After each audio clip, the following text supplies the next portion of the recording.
Welcome to Wise Minds, Wild Hearts, the podcast for heart-led high achievers just like you, ready to take inspired action and achieve true alignment. If you're craving deeper influence, greater impact, and a life that genuinely lights you up, you're in the right place. I'm Kip Clark, former academic turned entrepreneur, transformational coach, elite athlete, and shameless fountain pen addict.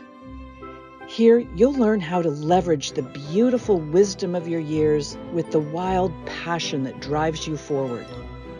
Together, we'll break through those limiting beliefs, unlock the power of your subconscious mind, and create a life that aligns with your soul's desire.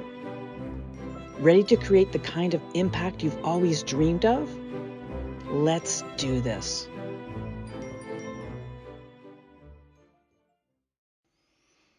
Hey there, this is just a quick message before we get into the episode today to say that we've been working really hard behind the scenes to bring you content that is meaningful and helpful to you, and we'd really love to get your help to expand our reach and connect with even more people. So if you like what you've been hearing, feel free to subscribe to the podcast, write a review, provide comments, and share the podcast with your own followers on social media. The more people we can reach, the more positive impact we can have, and that's what this is all about. Okay, now back to the show. Hey there, friend. Welcome to today's show. In spite of recent research that tells us we can't have it all, many of us still chase that dream with all the enthusiasm of a puppy with a squeaky toy. We juggle demanding careers, our families, personal growth, and everything else we believe will make our lives richer and fulfilling, sometimes to the point of burnout. Now, common wisdom tells us the answer to that burnout is better time management. So that might be more efficient scheduling, color-coded calendars, the latest productivity hacks, and so on.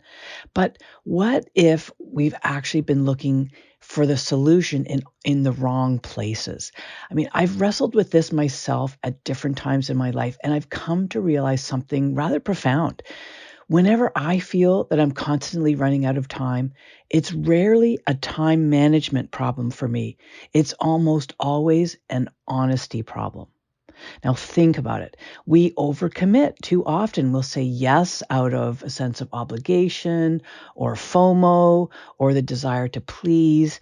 We prioritize tasks that we believe we should be doing over those that truly nourish us. And we'll avoid the difficult conversations with ourselves and sometimes with others about our limits and what truly matters. But as Greg McKeown points out in his book, Essentialism, if you don't prioritize your life, someone else will. And understand that this isn't just about productivity. It's about reclaiming our agency and learning to use time as a tool. So let's take a look at the ways that we can be dishonest with ourselves. Because let's face it, we can be remarkably creative when it comes to convincing ourselves of our own ability to do and be and have it all if only we had enough time. So here are three of the most common areas where we do that. The first is with respect to our capacity. So we buy into the myth of the superhero, pretending we can endlessly manage multiple tasks simultaneously without acknowledging or respecting our human limitations. We envision ourselves as these highly efficient, almost superhuman beings capable of conquering any to-do list, juggling countless responsibilities with grace and ease. But this idealized image, it's often fueled by societal pressures and the hustle culture. And it sets us up for inevitable disappointment and burnout over time. We become so accustomed to the feeling of being constantly busy that we mistake it for productivity, failing to recognize the diminishing returns of our efforts. But the thing is, our brains aren't wired for true multitasking. Rather, we rapidly switch between tasks, which incurs something called switching cost. And that's a kind of cognitive penalty for shifting our attention back and forth between between different things. And this switching cost includes increased errors, reduced comprehension, and a significant decrease in overall efficiency. A study published in the International Journal of Human-Computer Studies found that computer-based multitasking can decrease our productivity and accuracy levels significantly. Our heavy reliance on computers means we're spending a lot of time in multi-window environments. As I speak here, I'm looking at my computer. There are 29 different tabs open in my browser. So the truth is, we all have limits. We're human beings. We're not machines. And ignoring our limitations and trying to operate at a superhuman pace is not only unsustainable, it's actually counterproductive. Now, the second area where we're dishonest with ourselves is with our priorities. So when we let other people's agendas dictate our time, rather than consciously choosing what aligns with our values and long-term goals, we quickly experience feelings of resentment and disconnect from what's really important to us. We become reactive rather than proactive, constantly putting out fires instead of intentionally building the life we want. It's like being swept away by a current. We're moving, but not in the direction we choose. And this can manifest in various ways. Saying yes to meetings that could have been handled in emails, or volunteering for tasks that drain our energy, or constantly prioritizing other people's needs over our own. So this is where the work of people like Brené Brown can be really helpful. Her research highlights the connection between vulnerability, courage, and authenticity. And she argues that setting boundaries requires us to be vulnerable, to risk disappointing others, and to face the discomfort of saying no. However, this vulnerability is essential for creating a life that is aligned with our values. It's about recognizing that saying no to one thing means you're able to say yes to something more important. And again, research shows the importance of autonomy and control in well-being. So self-determination theory suggests that feeling a sense of control over our lives is a fundamental human need.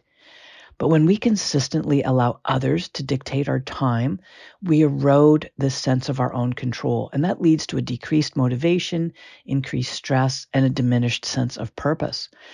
But when we're clear about what truly matters to us, we shift from a reactive mindset to a proactive one.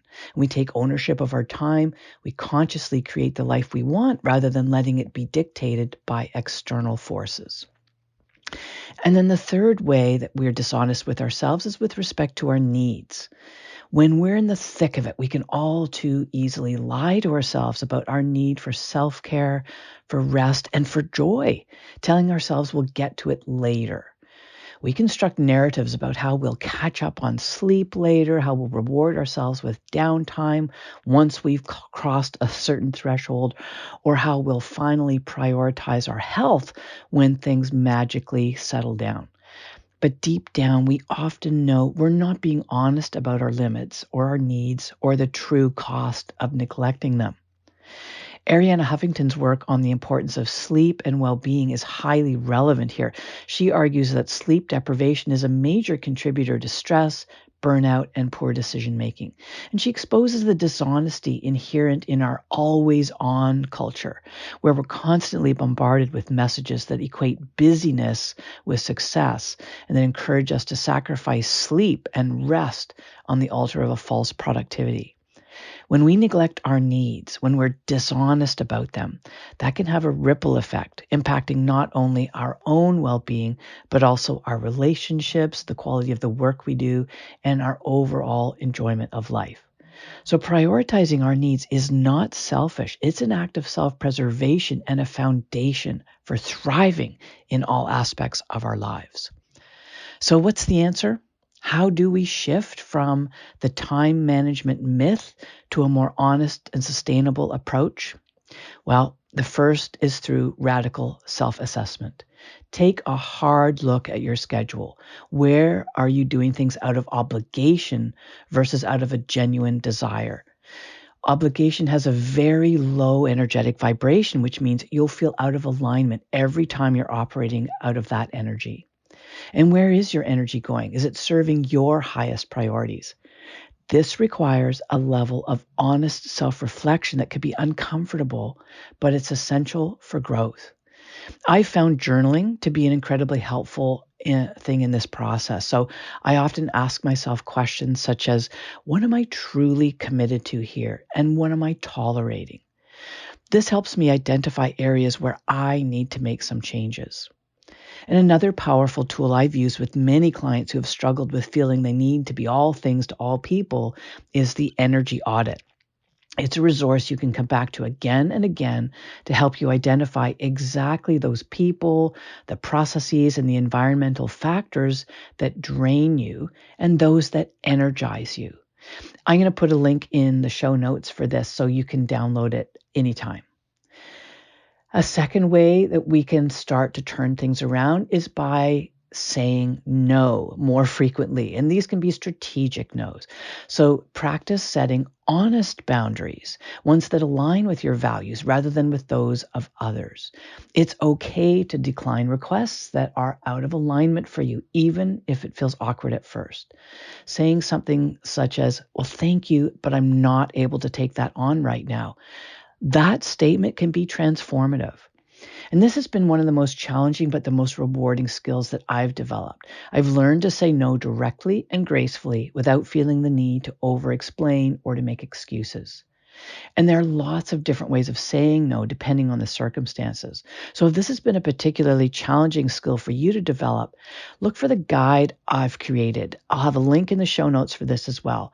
It outlines 6 different ways of saying no without feeling the anxiety and guilt that often show up when we're being asked to do something we really don't want to do. A third way we can be more honest about what's important to us is through a kind of ruthless prioritization process. So there are several ways you can identify your true priorities. One of them is to apply the principles of essentialism by McEwen. So that means pinpointing the vital few things that will have the biggest impact and focus your energy there. So this often involves saying no to good opportunities so you have the space to say yes to the really great ones. And then I'll also ask myself, is this the best use of my time and energy before committing to anything new? If the request is for something that will happen in the future, I'll ask myself, would I still say yes to this if it were to happen tomorrow? Because I found that I have a tendency to agree to things I don't want to do more readily if they'll take place weeks or even months later. So when I ask this question, would I still do this if it were to happen tomorrow, it makes it really clear to me that really I need to be saying no. I'll also use the Pareto principle to identify the 20% of my efforts that are producing 80% of my best results. And this really helps me to focus my energy on the most impactful activities I'm engaging in. And then finally, the Eisenhower matrix is a really great tool for identifying what's really important and what can be let go or delegated. The fourth way we could be more honest with ourselves is through scheduling our self-care. So treat your well-being as a non-negotiable appointment. Schedule it in your calendar before everything else, every week, every month, every quarter, etc. And you protect that time fiercely. Now, this isn't selfish. This is an investment in your long-term success and happiness. So I now block out time in my calendar for exercise, for meditation, time just relaxing. And I also make sure to get as much sleep as I can, even if it means saying no to social events or other commitments, because I've learned when I prioritize my self-care, I'm much more productive, more creative, more resilient. And then this isn't about becoming a productivity machine. This is about living a more intentional and fulfilling life. It's about being honest with ourselves about our capacity, our priorities, and our needs. So I'd love to hear your thoughts on this. What are some of the areas where you could be more honest with yourself about your time and your priorities? That's it for this episode. Again, there are several links in the show notes. I hope those different tools will be helpful to you. And as always, I'd love to hear about any progress you're making, any ahas you have from listening to this or any of the other episodes, and just how things are going generally for you.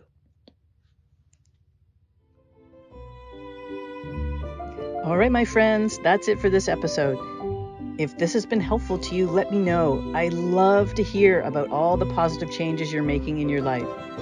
And if there's someone you know who might benefit from hearing this message, please share the love, my friend. See you next time on Wise Minds, Wild Hearts.